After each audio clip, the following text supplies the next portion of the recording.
বাংলাদেশ জাতীয় ক্রিকেট দলে যতদিন মেহেদী হাসান মিরাজ থাকবেন ঠিক ততদিন মোসাদ্দেক হোসেন সৈকত দলভুক্ত হবেন না। ঠিক এমনটাই মনে করেন আমাদের প্রধান নির্বাচক গাজী আশরাফ। প্রশ্ন হচ্ছে, এমন অবিবেচনা প্রসূত একটা মন্তব্য করার পরেও কি গাজী আশরাফ সাহেবের এই পদে অধিষ্ঠিত থাকার বিন্দুমাত্র যৌক্তিকতা আছে, বিন্দুমাত্র দাবি আছে কিংবা বিন্দুমাত্র যোগ্যতা আছে? আমরা যদি আন্তর্জাতিক ক্রিকেটের দিকে তাকাই তাহলে কি দেখতে পাই? বেশিরভাগ ক্ষেত্রেই সাদা বলের ক্রিকেটে দলগুলো চেষ্টা করে একাধিক অলরাউন্ডার নিজেদের দলে রাখতে। কারণটাও স্পষ্ট, কারণ এখন বেশিরভাগ ক্ষেত্রেই ওয়ানডে ক্রিকেটগুলো হয় ব্যাটিং সহায়ক উইকেটে, যেখানে আপনার সেরা বোলারটাও কোনো একটা নির্দিষ্ট দিনে বেধড়ক পিটুনি খেতে পারে।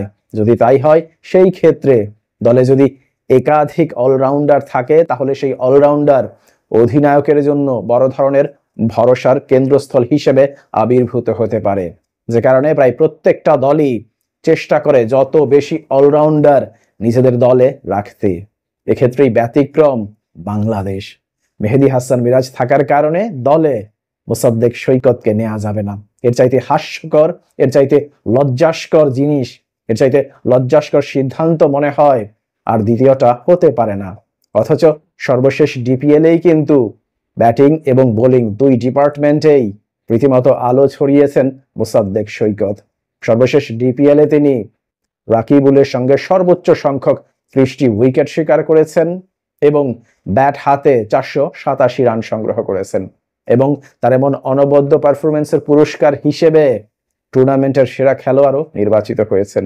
এখন প্রশ্ন হচ্ছে, টুর্নামেন্টের সেরা খেলোয়াড় নির্বাচিত হওয়ার পরেও যদি জাতীয় দলভুক্ত না হওয়া লাগে, জাতীয় দলভুক্ত হওয়ার সুযোগ না পান, এর চাইতে হতাশাজনক আর কিছুই হতে পারে না। কিংবা গাজী আশরাফ সাহেব যে ধরনের মন্তব্য করেছেন যে মিরাজ থাকার কারণে দলভুক্ত হননি সৈকত, এই ধরনের মন্তব্য করার পর আদৌ তার কোনো ধরনের যৌক্তিকতা আছে কিনা এই পদে অধিষ্ঠিত হওয়ার, সেই প্রশ্ন থেকেই যায়। পরবর্তীতে একই ঘটনা ঘটেছে নুরুল হাসান সোহানের ক্ষেত্রেও। নুরুল হাসান সোহান সর্বশেষ ডিপিএল, বিপিএল কিংবা এনসিএল প্রত্যেক জায়গাতেই ধারাবাহিকভাবে রান করে গিয়েছেন। আমরা যদি সর্বশেষ ডিপিএলে নুরুল হাসান সোহানের রেকর্ডের দিকে তাকাই তাহলে কি দেখতে পাই? এই টুর্নামেন্টে তিনি 11টি ম্যাচে অংশগ্রহণ করেছিলেন এবং 58 গড়ে 512 রান করেছিলেন, যেখানে 2টি সেঞ্চুরি ছিল এবং 2টি 50-র দেখাও তিনি পেয়েছিলেন। শুধু তাই নয়, এই ধারাবাহিকতা তিনি অব্যাহত রেখেছিলেন পরবর্তীতে নিউজিল্যান্ড এ দলের বিপক্ষেও, যেখানে 4 দিনের ম্যাচে সেঞ্চুরির দেখা পেয়েছিলেন এবং ওয়ানডে ক্রিকেটেও সেঞ্চুরির দেখা পেয়েছিলেন। এখানেই শেষ নয়, সর্বশেষ প্রস্তুতিমূলক ম্যাচেও কিন্তু তিনি দুর্দান্ত ব্যাটিং করেছেন। লাল এবং সবুজ দলের মধ্যে অনুষ্ঠিত সেই ম্যাচে 70 বল মোকাবেলা করে 97 রানের একটা দুর্দান্ত ইনিংস খেলেন। তারপরেও কিন্তু কোনো এক অজানা কারণে নুরুল হাসান সোহানকে আবারও অবজ্ঞা করা হলো, অর্থাৎ জাতীয় দলভুক্ত করা হলো না। অথচ মুশফিকুর রহিম কিংবা মাহমুদুল্লাহ রিয়াদের বিদায়ের পর কিন্তু মিডল অর্ডারের কান্ডারি হতে পারতেন নুরুল হাসান সোহান। অথচ সেই নুরুল হাসান সোহানকেই আবারও অবজ্ঞা করলেন আমাদের নির্বাচক মণ্ডলী। পরবর্তীতে আসা যাক মাহিদুল ইসলাম অঙ্কন প্রসঙ্গে। ঠিক একই কথা কিন্তু প্রযোজ্য অঙ্কনের ক্ষেত্রেও।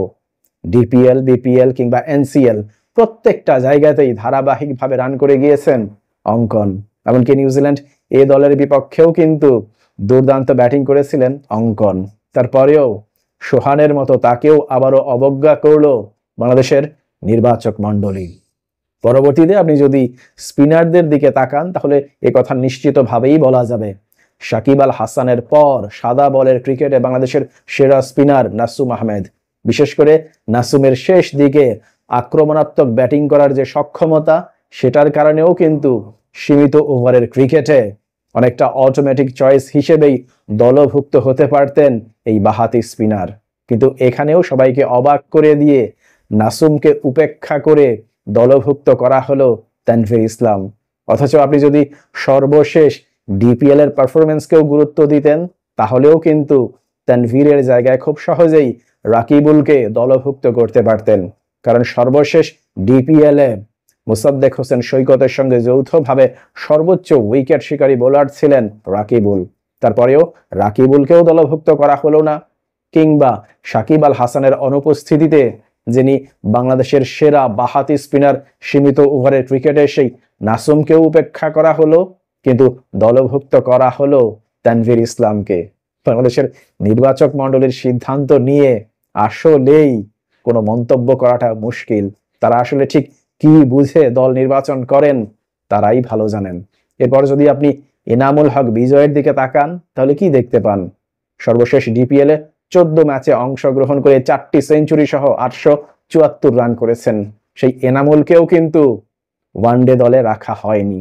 এক্ষেত্রে যুক্তি হতে পারে তিনি টেস্ট ক্রিকেটে ভালো খেলছেন না। ইয়েস, ইটস ট্রু, টেস্ট ক্রিকেটে তিনি ভালো খেলছেন না এবং অনেকটা দৃষ্টিকটুভাবেই আউট হচ্ছেন।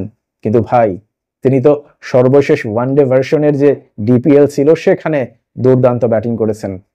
তাহলে টেস্ট ক্রিকেটের বাজে পারফরমেন্সের কারণে কোন দুঃখে কিংবা কোন কারণে তাকে ওয়ানডে দল থেকে বাদ দেয়া হলো? বাংলাদেশের প্রেক্ষাপটে অন্যান্য খেলোয়াড় যেভাবে ধারাবাহিকভাবে সুযোগ পেয়েছেন, এনামুল হক বিজয় কি কখনোই সেই অর্থে ধারাবাহিকভাবে সুযোগ পেয়েছেন? উত্তর হচ্ছে না। আসলে বাংলাদেশের ক্রিকেটের ক্ষেত্রে সবার জন্য মনে হয় একই ধরনের সুযোগ সুবিধা অব্যাহত থাকে না, যে কারণে কেউ দিনের পর দিন ব্যর্থ হওয়ার পরেও দলে সুযোগ পান, আবার কেউ ঘরোয়া ক্রিকেটে দুর্দান্ত একটা মৌসুম পার করার পরেও সামান্য একটু খারাপ খেললেই জাতীয় দল থেকে বাদ পড়ে যান। এই যদি হয় অবস্থা, তাহলে কখনোই বাংলাদেশের ক্রিকেট অদূর ভবিষ্যতে সামনের দিকে এগোবে না। অবস্থা দৃষ্টে মনে হচ্ছে বাংলাদেশ ক্রিকেট বোর্ডের নির্বাচক মণ্ডলী আসলে কানার হাটে বসবাস করছেন, অর্থাৎ যারা পারফর্মার তাদেরকে উপেক্ষা করে যারা নন পারফর্মার তাদের দিকেই বেশি দৃষ্টি নিক্ষেপ করছেন। এটা কখনোই বাংলাদেশের ক্রিকেটের জন্য ভালো কোনো লক্ষণ নয়। প্রিয় দর্শক, যে পন্থায় বাংলাদেশের নির্বাচক মণ্ডলী জাতীয় দল নির্বাচন করেন সেই পন্থা সম্পর্কে আপনার কোনো মন্তব্য থাকলে অবশ্যই তা কমেন্ট বক্সে লিখে জানান। ভালো থাকবেন সবাই। আল্লাহ হাফেজ।